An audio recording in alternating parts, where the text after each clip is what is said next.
ससाना कुराहरूमा पनि धेरै रिसाइरहने स्वभावका एकजना बालक थिए।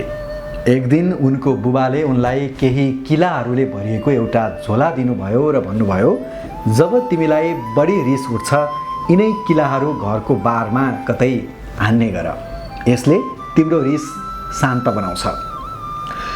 बालक यो कुरामा सहमत भए र त्यो झोला लिए।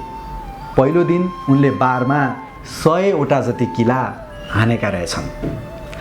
हरेक दिन यो सिलसिला चल्दै गयो। दिन बित्दै गयो, हप्ता बिते। त्यसपछि बिस्तारै उनले आफ्नो रिसलाई नियन्त्रण गर्न सिके। अब दिनहुँ हान्ने किलाहरूको सङ्ख्या बिस्तारै घट्दै गयो। अब उनले पत्ता लगाए कि ती किलाहरू बारमा हान्नुभन्दा त बरु आफ्नो रिस थाम्न नै सजिलो छ।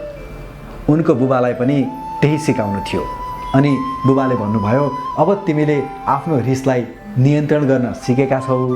आफ्नो रिसलाई सफलतापूर्वक नियन्त्रण गरेको दिनमा यी गाडिएका किलाहरू किन नउत्काउने।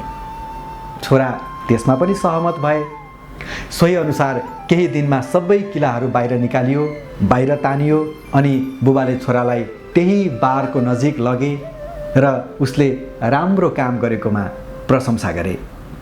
तर त्यहाँ बारभरि किला नै किलाका प्वालहरू देखिएको थियो।